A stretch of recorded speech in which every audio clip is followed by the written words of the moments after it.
오늘 누가복음 1장 57절에서 66절까지 말씀 보겠습니다. 누가복음은 누가가 기록을 했습니다. 기록의 목적은 데오빌로 한 사람에게 예수님이 누구신지 또 어떤 사역을 하셨는지를 설명하고 제자를 양육하기 위해서 기록을 했습니다. 근데 이제 누가복음을 읽어보면 서론 부분에서 예수님을 먼저 소개하지 않습니다. 침례 요한을 먼저 소개하죠.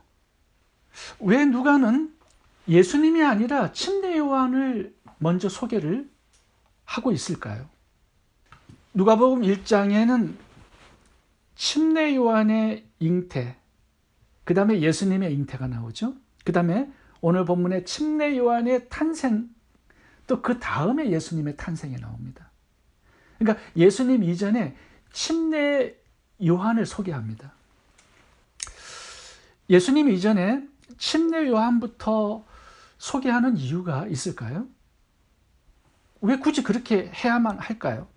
그 이유는 말라기에 나오는 예언이 성취되었다라는 것을 누가가 강조하기 위해서 그런 것입니다. 말라기 3장과 4장을 보면 예수님이 오시기 전에 엘리야의 심정을 가진 선지자가 먼저 나타날 것이다. 그 선지자가 예수님의 길을 예비하는 역할을 할 것이다. 이렇게 예언이 되어 있습니다. 그 엘리야와 같은 그 선지자가 바로 침례 요한이죠. 그래서 누가는 예수님을 소개하기 이전에 먼저 침례 요한의 잉태와 탄생 소식을 먼저 기록하면서 예수님에 관한 구약의 예언이 어떻게 성취되었는가를 지금 소개하고 있는 것입니다. 오늘 본문에 침례 요한의 출생 장면을 살펴보겠습니다. 이제 침례 요한이 탄생했습니다. 탄생하자 이름 짓는 문제가 발생합니다. 일평생 불임으로 지냈던 엘리사벳이 늙은 나이에 이제 아이를 출산하자 친척들이 다 모였습니다. 그래서 가문의 전통과 풍습을 따라서 이 아이의 이름을 사가랴로 지어주려고 했습니다. 그런데 엘리사벳이 안 된다고 요한으로 짓겠다고 우깁니다. 그래서 친척들이 벙어리가 된 사가랴에게 묻습니다. 이 아이의 이름을 무엇으로 하겠느냐? 사가랴가 칠판을 가져오라고 하죠. 그래서 요한이라는 이름을 거기에다가 적습니다. 사가랴가 이 아이의 이름을 요한이라고 기록하자 이제 신기한 일이 벌어집니다. 10개월간 벙어리가 되었던 그의 혀가 풀려요. 이제 정상적으로 말을 하게 되었다는 것입니다. 62절부터 읽어보겠습니다. 그의 아버지께 몸짓하여 무엇으로 이름을 지으려 하는가 물으니 그가 서판을 달라 하여 그 이름을 요한이라 쓰매 다 놀랍게 여기더라. 이에 그 입이 곧 열리고 혀가 풀리며 말을 하여 하나님을 찬송하니. 왜 사가랴가 벙어리가 되었을까요? 왜 이제 혀가 풀린 것입니까? 사가랴가 벙어리가 된 이유는 1장 전반부에서 우리가 살펴보았습니다. 하나님께서 아들을 주시겠다고 하자 그는 믿지 않았습니다. 그의 불신앙 때문에 그렇게 된 것이죠. 근데 이제 아이가 출산해서 이름을 요한이라고 지어주자 이 사가랴의 혀가 풀린 것입니다. 왜 풀렸죠? 하나님의 말씀에 순종했기 때문에 그런 겁니다.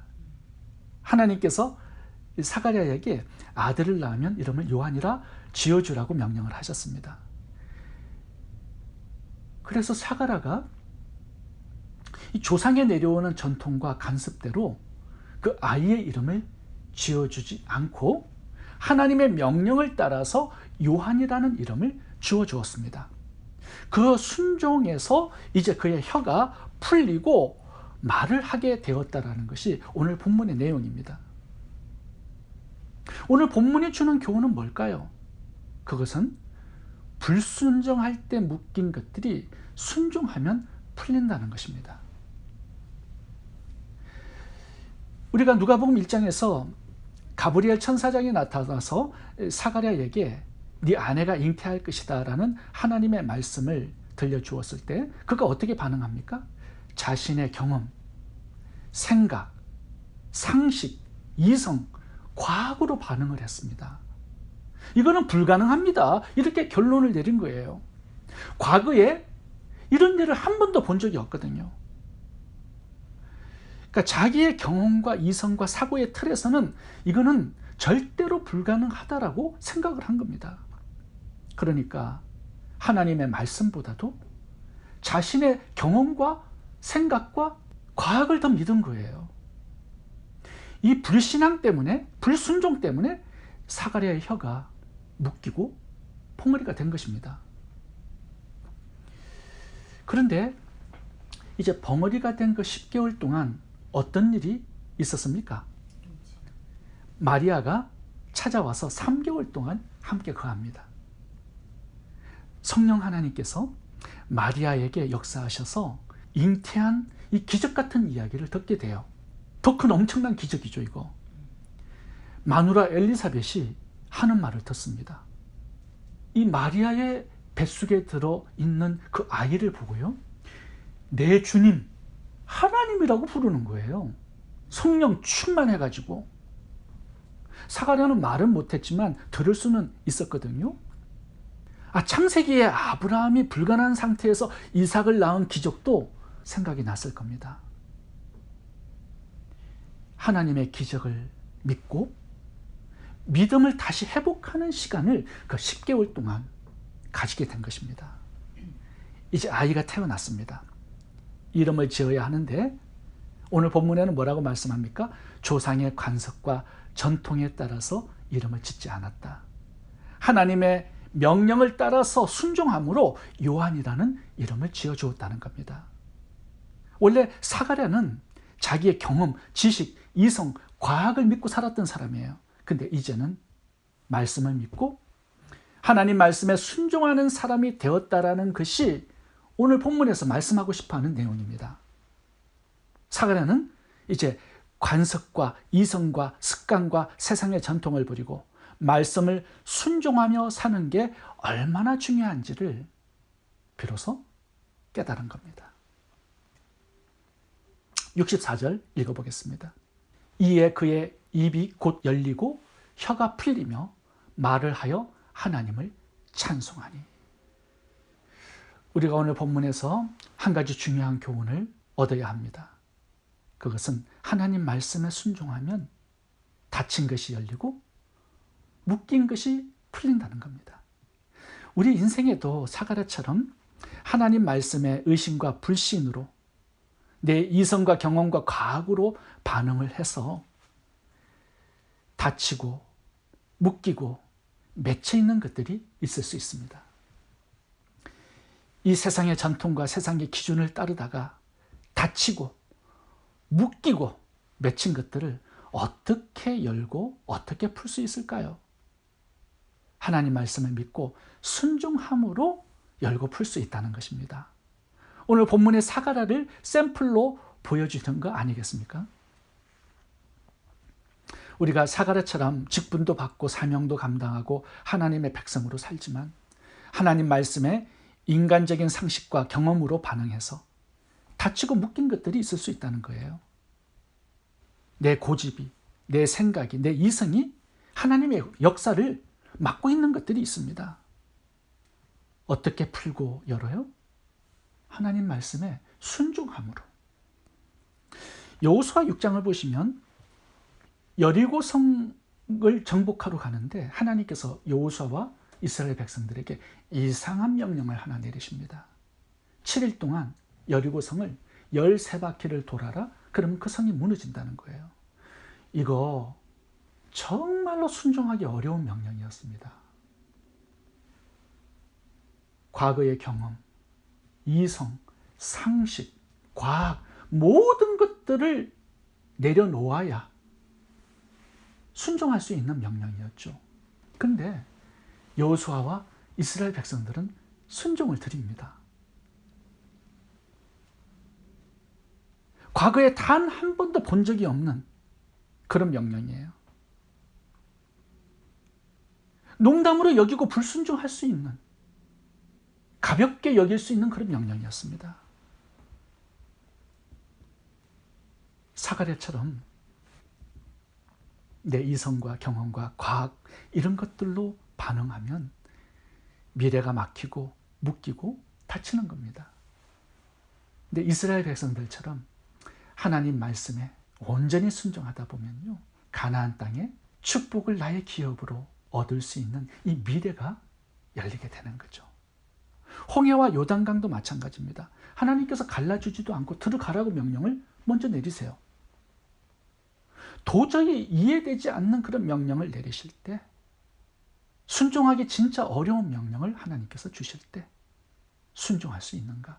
순종으로 하나님 말씀에 반응하는 이것이 닫혀있는 모든 문을 열고 묶여있는 모든 것들을 열고 복된 미래로 나아가는 비결입니다. 베드로가 예수님을 만나는 장면이 누가복음에 나옵니다.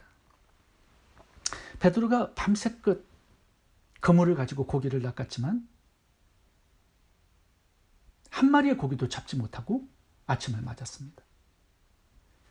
예수님께서 갈릴리 바닷가로 찾아오셔서 베드로를 만났습니다. 그물을 깃고 있는 베드로에게 이렇게 명령을 내려요.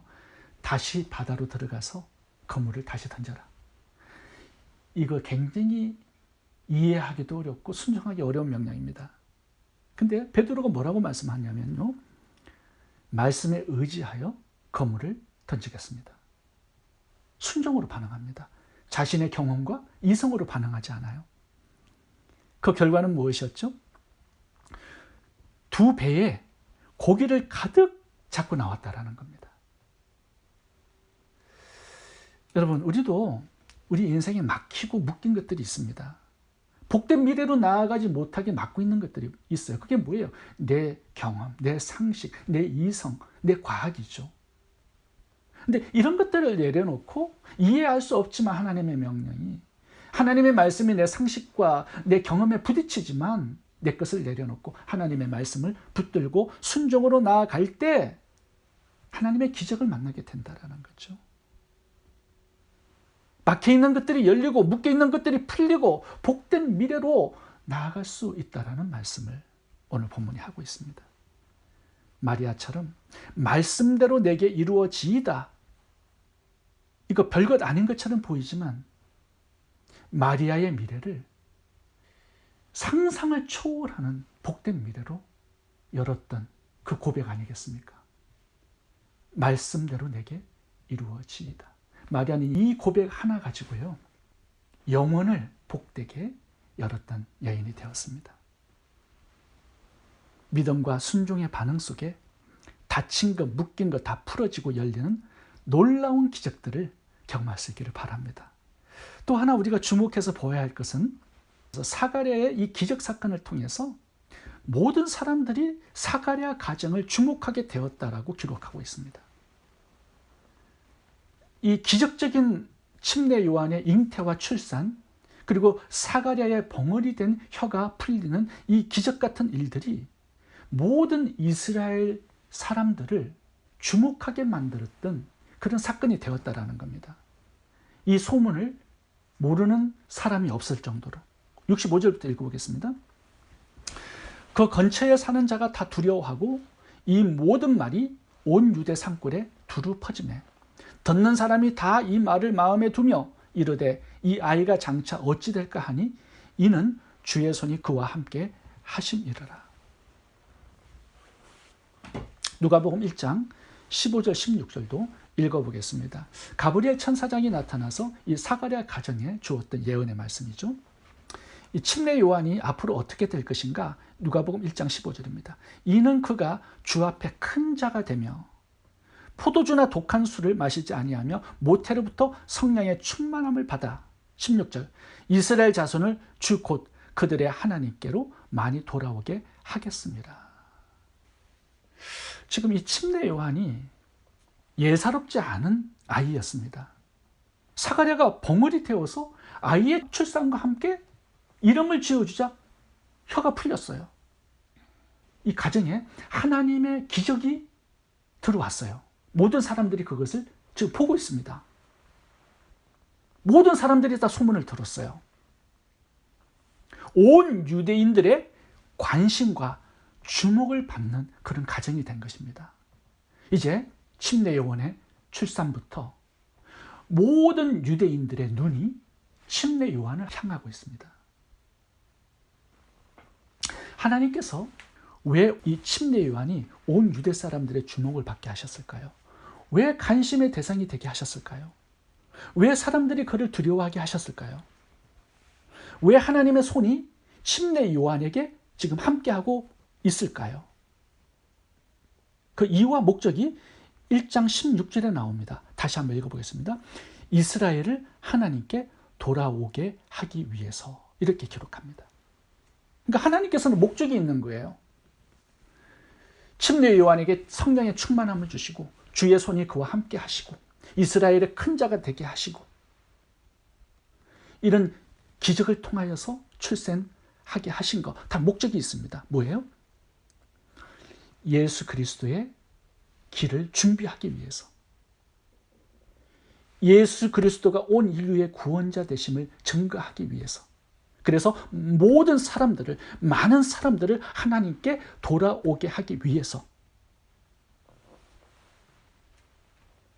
이 사명 때문에 지금 하나님께서는 온 이스라엘의 주목을 받는 관심의 대상이 되게 하신 것입니다. 모든 사람들이 예수님을 믿고 구원자로 믿고 하나님께 돌아오도록 하기 위해서. 다시 말하면 침례 요한의 사명은요, 백성들의 모든 관심과 주목과 인기를 예수님께로 옮겨놓는 것이었습니다. 자기에게로 주어진 모든 관심과 인기를 예수님께로 향하게 하는 것, 이것이 그의 사명이었습니다. 침례 요한은 이렇게 말합니다. 나는 예수님의 신들매도 감당할 수 없는 사람이다. 나는 낮아져야 하겠고 예수님은 높아져야 하겠다. 나는 물로 침례를 주지만 예수님은 성령으로 침례를 주시는 분이다. 그렇게 소개하죠. 예수님을 세상 죄를 지고 가는 하나님의 어린 양이라고 소개합니다. 침례 요한은 예수님을 요단강에서 침례를 준 사람이죠. 그때 하나님의 음성을 듣습니다. 성령님의 비둘기 같은 임재를 봅니다. 예수님을 메시아로 인류의 죄를 대신 속죄하시고 유일한 구원자가 되신다고 증거합니다. 침례 요한은 알았어요.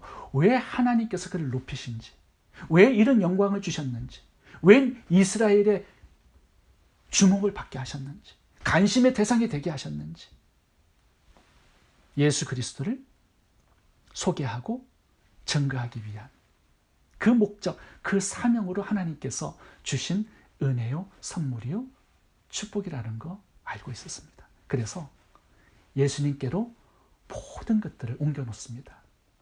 그래서 그의 사역은 성공적인 사역이 된 것입니다. 때때로 하나님께서 우리들을 영광스럽게 하실 때가 있어요. 재물을 주시고 사람들의 주목과 관심을 받게 하시고 인기도 얻게 하십니다. 그때가 굉장히 중요한 때죠. 왜 그렇게 하십니까? 사명이 있기 때문이죠. 예수 그리스도를 드러내고 밝히고 증거하고 복음을 전하고 하나님께 영광을 돌리고, 이 목적, 이 사명 때문에 주신 은혜들이 있다라는 겁니다. 그 은혜를 가지고, 그 축복을 가지고 내 자신을 드러내고 영광스럽게 한다, 그거는 실패하는 인생이 되는 거죠. 왜 우리에게 남이 갖지 못한 건강, 재물의 복을 주셨을까요? 땅끝까지 복음을 전해서 주님의 재림을 준비하라고 주신 하나님의 은혜요, 선물이요, 축복이요, 기회인 것이죠. 내가 가진 재물, 사람들의 주목과 인기와 관심, 주님을 드러내고 증거하고 존귀하게 하고 영광스럽게 하는 사명의 기회로 삼을 수 있기를 바랍니다. 주님의 말씀에 순종하고 사명에 순종함으로 묶인 모든 것이 풀리고 닫힌 모든 문들이 열리는 이 기적이 우리들의 삶에도 일어날 수 있기를 바랍니다. 기도하겠습니다.